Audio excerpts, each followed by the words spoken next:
Greetings, one and all, to the most cursed, most cringiest corner of the internet. A YouTube channel content creator actively alienating everyone.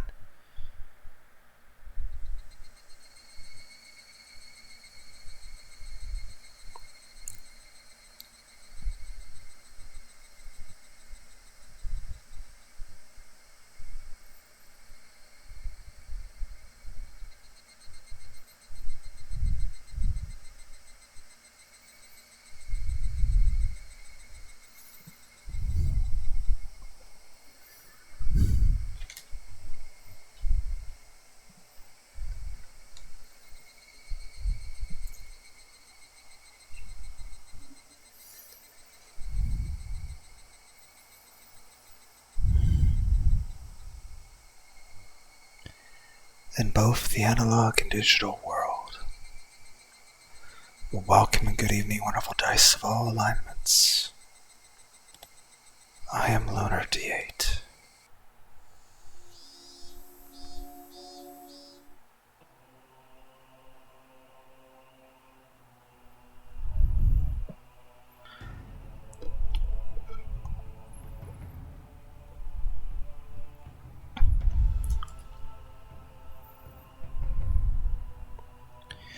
Research notes.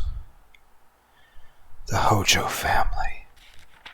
Every year, Oyashia-sama's curse claims 2 victims.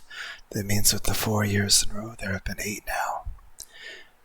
But it's worthwhile to note half of them have been members of this family. The curse in the second year, a certain falling accident, involved the death of Hojo, a dam proponent, and the disappearance of his wife. She was pronounced dead the following year after being considered to have vanished under perilous circumstances. The curse of the 4th year involved the death of the Hojo's sibling's aunt, who was then their foster mother, and the disappearance of the elder brother. The Hojo family is a poor one, and it's hard to say Mr. Hojo's job went very well, apparently upon re-employment via family connections. There was a plan for them to return to the home of the mother's side of the family. For Hojo, Mr. Hojo, the eviction due to the Hinamizawa Dam project and the payment of a large amount of compensation money was essentially a windfall. Mr. Hojo aggressively accepted the ministry constructions negotiations from an early stage and selected others of Hinamizawa who were also dam proponents. It was rumored he had been bought out by the Ministry of Construction for doing so, but the truth is unknown. However, the dam's proponents were in the vastly outnumbered minority. In addition, as the Sonozaki family strengthened its own foundation and promised support against the dam, all of the proponents, save for Mr. Hojo, switched over to the anti-dam side. At this point, Hinamizawa was completely united against the dam, and Mr. Hojo was held up to ridicule as a stooge of the dam project's proponents. He was essentially used as a scapegoat for the anti-dam coalition.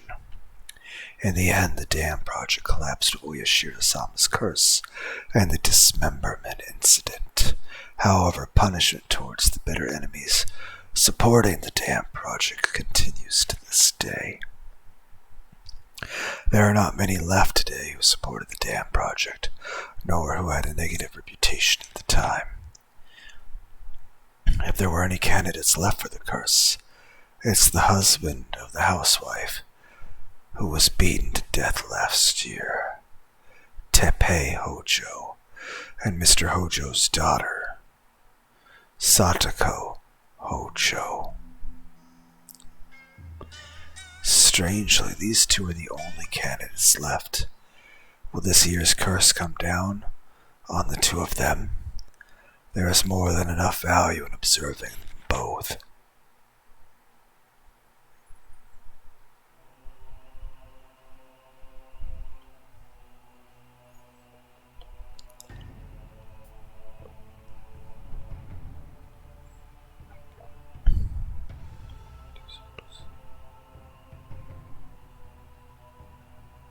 Ooshi's post memo.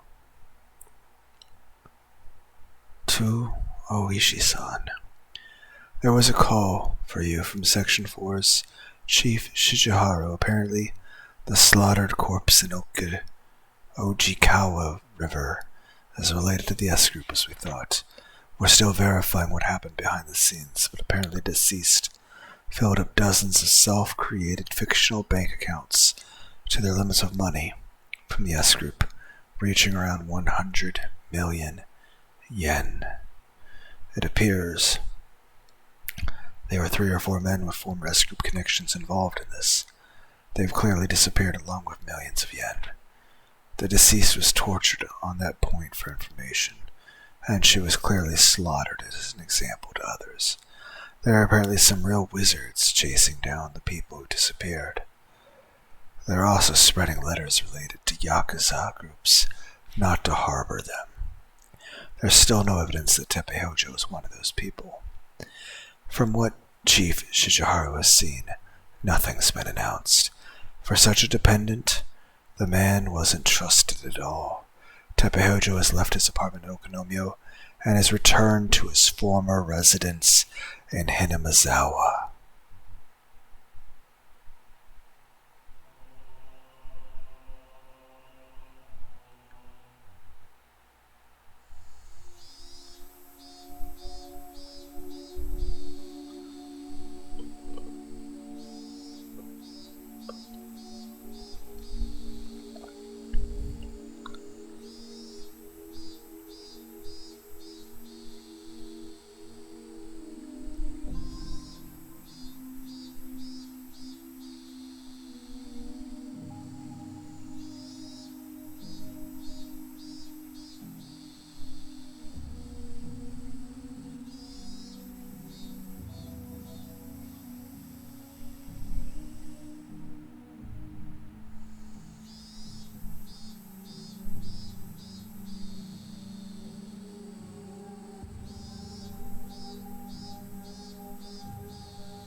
Is Hojo-san staying home today?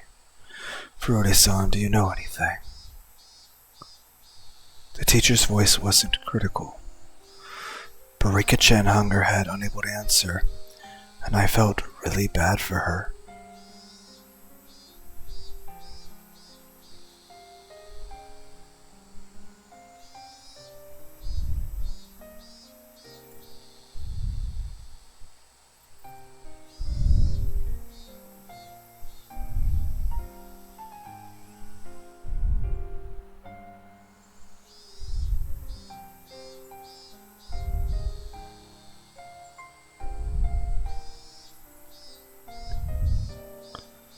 The teacher called Rika-chan up and they had an exchange in hushed tones of the dice. Where's a die? I liked the music. At first, Rika-chan said that Satoko's fever had gotten worse, but everyone in class knew it was a lie, because every day Rika-chan brought Satoko's bento with her. Satoko-chan, I wonder what happened. Don't ask me. I'm the one who wants to know most of all. It was already the 3rd day since Satoko's first absence. Ever since then, I haven't felt good. Until just last Sunday. Everything had been So much fun. I had reached out to Satoko like a real older brother, and we spent that time quietly, but warm and comfortable. So why had it suddenly been flipped over? The more I thought about it, the more I thought the world had taken a turn for the worst ever since Oishi-san arrived. Thinking on it, maybe the strange apprehensions plaguing me the night before Oishi arrived had been a sign. Oyashiro-sama's servant. Shit, that's impossible. They can't decide Satoko will be the curse victim this year just because he showed up. Just word of slip of had it committed to cause those fun times to end so suddenly. Yes, it was the day before Oishi appeared. Shia, Mina, and Rena had spoken of the curse surrounding Satoshi and his disappearance, and it was so sinister it gave me bad premonition.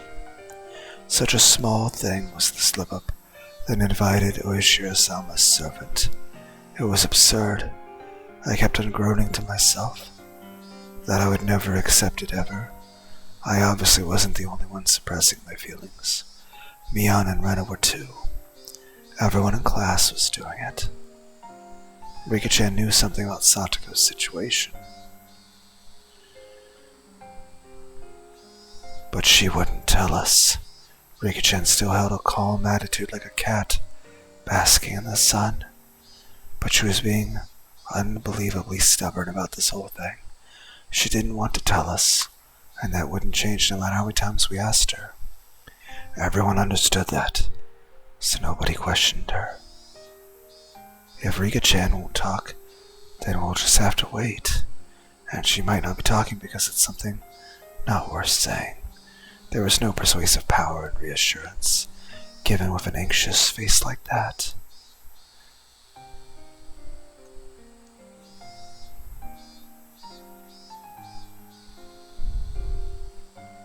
Mian was being taciturn, and just looked up at the sky with a somehow annoyed expression. I couldn't tell if she was unhappy that Rika-chan wouldn't talk about it with her own friends, or if she was concerned over Satoko's well-being.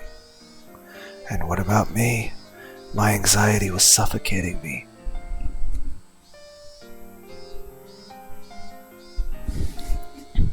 Day after day. If someone else were looking at me, then maybe I'd look annoyed, like Mian did. Tap. Tap. Someone tapped my shoulder. It was Tomita-kun and Okamura-kun. Mabara-san, do you have a minute? Did your ball get stuck again? You guys have to get it yourselves this time. Don't rely on the older kids for everything. I didn't feel like going along with them, so I was a little unsympathetic with my response. We heard a little interesting rumor. A rumor? Yeah, I just thought it might have something to do with that. A rumor about Satoko. They hadn't said that, but it didn't seem unrelated.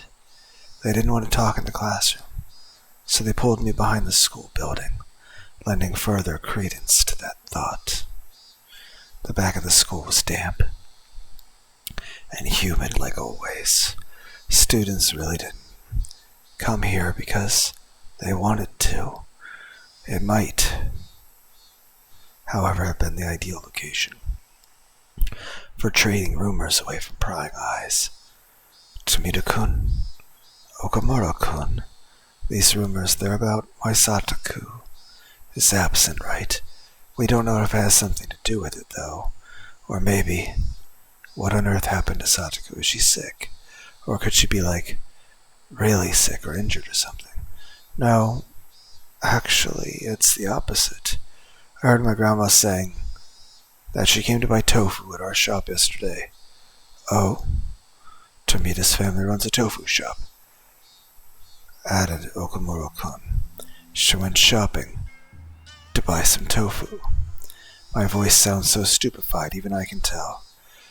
It was understandable. I was worried about what grave illness or injury she had when the person herself had been out and about shopping for tofu. So, how was she? Did she look okay? Was she wearing a mask like she was getting better? Or was she using crutches? Or did she have bandages on her? No, there wasn't really any signs of sickness or injury on her, but I should have felt relieved that it wasn't an illness or injury, but my anxiety wasn't going away, because Tomita-kun and Okumura-kun's expressions weren't looking any better. But she apparently came to buy one piece of soft tofu, but my grandma said it was strange. Strange? Why? What's wrong with buying soft tofu? Irritated by how roundabout they were being, I had to desperately fight the irritation from creeping into my voice. Well, Hojo and Furude live by themselves, and they don't have that much money, right? So they only ever buy the cheaper, firmer kind of tofu. They've never bought the soft stuff. It's the most expensive thing there. Soft or hard, they're both tofu, right? Maybe she just wanted to eat some great tofu or something. Well, maybe, but I knew how transparent I sounded right then. This wasn't anything trivial. It was some kind of important clue. Not the cheap, firm tofu, but the expensive, soft kind. Shopping not in the evening after school, but in the middle of the day.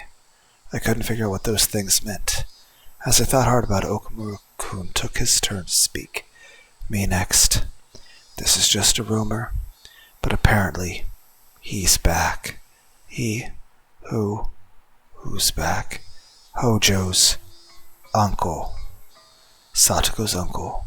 Right, I think Coach told me about him. Their aunt and uncle had taken them in after Satoko and Satoshi lost their parents in the accident. Hojo's uncle. They said he skipped town last year scared of Oshio-sama's curse. He's really scary and violent, like a gang member. Everything Coach told me came back in bits and pieces. Right, the mean aunt and uncle who tormented them all the time. I think he said that after their aunt was beaten to death by the deviant, he ran away to his lover's house in Okinomiya in fear of the curse. I think the best thing to do in this situation would be to at least tell Coach, possibly even Mion, because we have every reason to be very, very concerned about Satoko's safety. Why would she be staying home from school and shopping for soft tofu in the middle of the day just because her uncle came back? My underclassmen clammed up and looked downwards. There must have been some big hint buried in there. Even if I didn't understand, if I told Mion or Rena about it, maybe they knew something. Oh, my bad, you two. You were nice enough to talk about it, and I started hammering you with questions. Oh, no, it's okay. Now we know that she hasn't been in bed this whole time gravely ill. That's worth something, right? That might be true, but it still won't. It won't make the clouds over my mind fade away. Ah, Mabara-san over there. Okumura-kun cried wildly, pointing over my shoulders behind me. Startled, I turned around, and way on the other side of the schoolyard, near the school gate, I saw a figure trudging forth. Ah.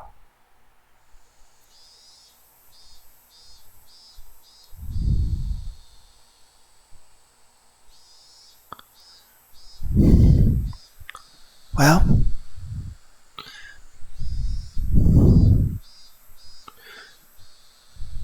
on the one hand, Satoko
On the one hand, Satoko,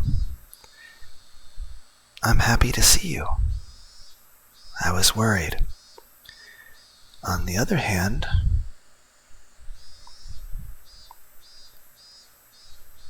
the state that you're in, albeit there's no signs of injury or illness, I think it's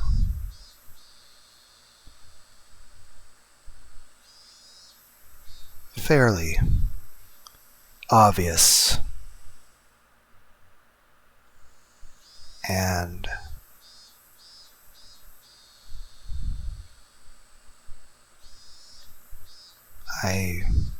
again, I know it's a video game. It's a fictional story.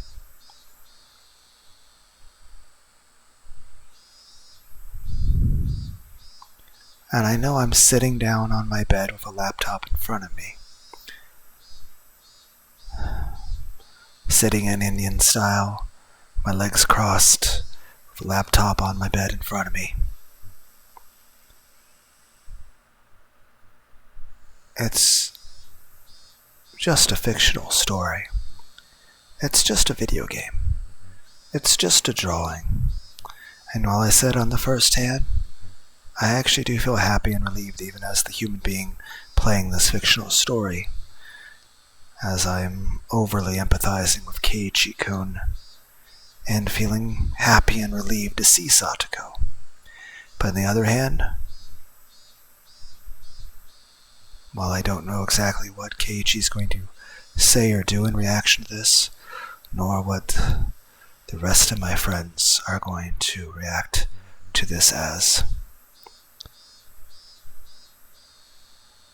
But on the other hand, like I said on the first hand, I feel happy and relieved to see you here, Satoko, and to see you. On the other hand, while there's no physical injuries or illnesses, I can see the image in front of me. I feel such a large amount of anger that I feel dizzy. It's a good thing I'm sitting down on my bed.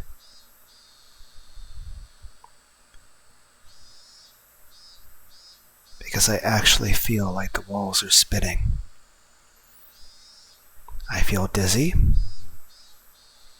I feel very angry and like I'm overly empathizing with Keiichi-kun as if this was a real life situation, as if this was my actual friend going through this. And I feel certainly disgust and sadness, but more than anything, a lot of anger. Like my heart rate is so much higher than it should be right now. If I were to try to stand up right now, I would fall over.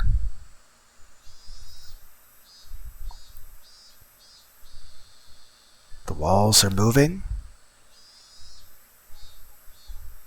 I actually feel dizzy, and the walls seem brighter than normal.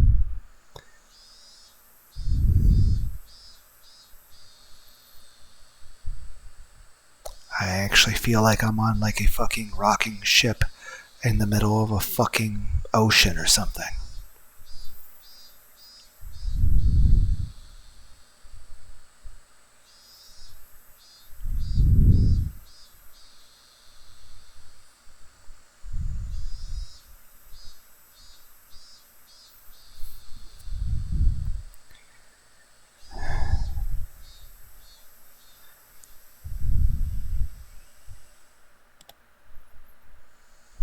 This is not a pleasant emotion.